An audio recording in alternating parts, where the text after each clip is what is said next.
नमस्कार दोस्तों, स्वागत है आप सभी का आपके अपने चैनल इन्वेस्टेक पे। तो दोस्तों आज हम बात करेंगे चूजिंग ऑप्शन स्ट्राइक कि हमें ऑप्शंस में कौन सा स्ट्राइक प्राइस चूज़ करना चाहिए कि जिससे हमें ज़्यादा से ज़्यादा बेनिफिट मिल सके। जितने भी हम लोग ऑप्शंस में काम करते हैं, हमारे दिमाग में हमेशा एक डाउट रहता है कि भाई ऑप्शंस में हम कौन सा स्ट्राइक प्राइस चूज़ करें। कई बार हम ओटीएम में काम करते हैं और उसका प्राइस हमारे अकॉर्डिंग नहीं बढ़ता तो हमें ऐसा लगता है कि ओटीएम बेकार है। कई बार हम इन द मनी में काम करते हैं और उसका प्राइस थोड़ा बहुत ऊपर नीचे होता है तो हमें लगता है यार ये बहुत कॉस्टली है और इसमें भी काम करना बेकार है। और कभी हम एट द मनी में काम करते हैं तो हमें लगता है यार एट द मनी में वो मोमेंटम नहीं आता है जो हम एक्सपेक्ट करके चलते हैं ट्रेडिंग के टाइम पे। तो दोस्तों आज की वीडियो में हम देखेंगे कि कौन से स्ट्राइक प्राइस हैं जिन्हें हमें सिलेक्ट करना चाहिए और जिनको सिलेक्ट करके हम ऑप्शन से मैक्सिमम बेनिफिट उठा सकते हैं, मैक्सिमम प्रॉफिट बना सकते हैं। दोस्तों ये जो स्ट्राइक प्राइस होते हैं इनको चूज़ करना, सिलेक्ट करना बहुत ज़्यादा इंपॉर्टेंट होता है। सभी स्ट्राइक प्राइस अपनी अपनी जगह ठीक होते हैं, लेकिन हमें डिसाइड करना होता है कि हमें कौन सा स्ट्राइक प्राइस सिलेक्ट करना है। तो चलिए देखते हैं, सबसे पहले समझते हैं कि स्ट्राइक प्राइस क्या होता है।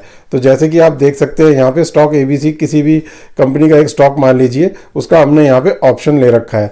तो सपोज कीजिए कि उसका जो प्राइस है वो 150 रुपये चल रहा है, तो जो 150 रुपये का प्राइस है वो एटीएम कहलाया जाएगा। वहीं 100 से लेके 140 तक के बीच के जितने भी प्राइस हैं वो इन द मनी कहलाए जाएंगे, क्योंकि वो प्राइस जो स्टॉक है पार कर चुका है। अब जो आउट ऑफ द मनी जो स्ट्राइक प्राइस होंगे इसके, वो होंगे 160, 170, 180 एंड सो ऑन। तो इस तरीके से कॉल में हम स्ट्राइक प्राइस जो है वो देख सकते हैं। वहीं अगर पुट की बात की जाए तो पुट में इसका बिल्कुल उल्टा होता है।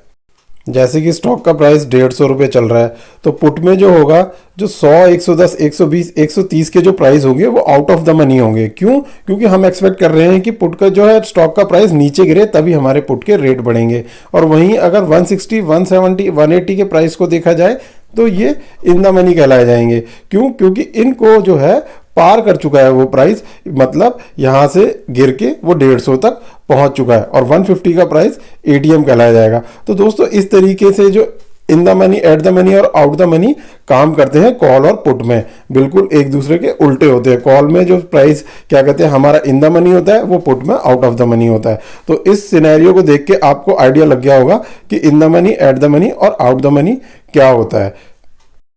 मैं इसको थोड़ा और डिटेल में समझा देता हूं क्योंकि इसको समझना बहुत ज़रूरी होता है। तो late assume stock ABC is trading at 150। जैसे मैंने अभी बात की थी, सपोज कीजिए कि कोई स्टॉक 150 रुपये पे काम कर रहा है, तो जो उसका स्पॉट प्राइस है, वो करंट प्राइस है, वो 150 चल रहा है, तो वही प्राइस जो है at the money ATM strike price कहलाया जाएगा। और any strike above spot price is OTM. जो भी प्राइस 150 से ऊपर का होगा वो ओटीएम होगा और जो 150 के अंदर का होगा वो इन द मनी होगा। ऐसे ही पुट ऑप्शंस में है कि कोई स्टॉक अगर 150 का चल रहा है तो उसका जो एटीएम प्राइस है वो 150 ही होगा और जो उसका इन द मनी है वो 160, 170, 180 ईटीसी, और वही उसका आउट ऑफ द मनी होगा वो 140, 130, 120 एक्सेट्रा। तो अब बात कर लेते हैं कि कौन सी स्ट्राइक प्राइस हमें चूज करनी चाहिए। तो एक सिंपल रूल हमें लेके चलना चाहिए जब भी हम स्ट्राइक प्राइस चूज करते हैं। Out of the money strike price के लिए बिग नो है, मतलब उसे हमें चूज नहीं करना चाहिए। देखिए दोस्तों, कभी भी हम ऑप्शन को बाय करते हैं तो उसमें जो है बढ़िया मोमेंटम आना चाहिए, अपसाइड या डाउनसाइड किसी भी तरफ, तभी हम उसका जो है बेनिफिट उठा सकते हैं। हमारा जो भी स्ट्राइक प्राइस होगा उस पर हमें प्रॉफिट मिलेगा। और आउट ऑफ द मनी में कोई भी सेंस नहीं बनता है कॉल या पुट में काम करने का, क्योंकि ये बहुत दूर की होती है और इसमें टाइम डिके की वजह से बहुत ज़्यादा प्रीमियम का लॉस हो जाता है और आपका जो पैसा है वो इसमें बन नहीं पाता है। इसमें तभी पैसा बनता है जब कोई मार्केट में बहुत तगड़ी न्यूज़ हो, मार्केट बहुत ज़्यादा तेजी से अप या डाउन मोमेंटम में जाए, और ऐसा महीने में 2 या 4 बार ही होता है। तो आप एक प्रैक्टिस बना लें, आउट ऑफ द मनी में तभी काम करें जब आपके पास कोई बहुत स्ट्रांग न्यूज़ हो, अदरवाइज इसमें काम करना बेकार है।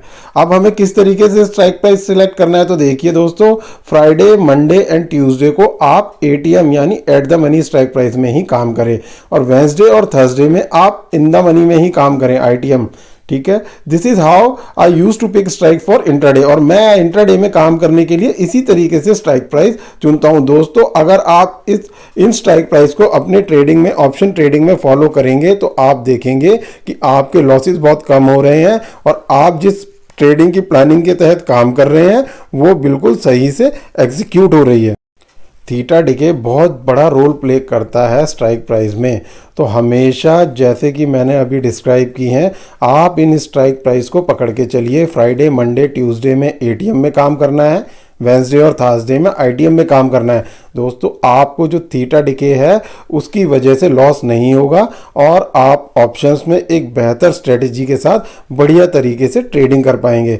तो दोस्तों, उम्मीद करता हूं कि दी हुई जानकारी आपको अच्छी लगी होगी। अगर जानकारी अच्छी लगी हो तो प्लीज़ चैनल को लाइक, शेयर, सब्सक्राइब जरूर करें। Thank you.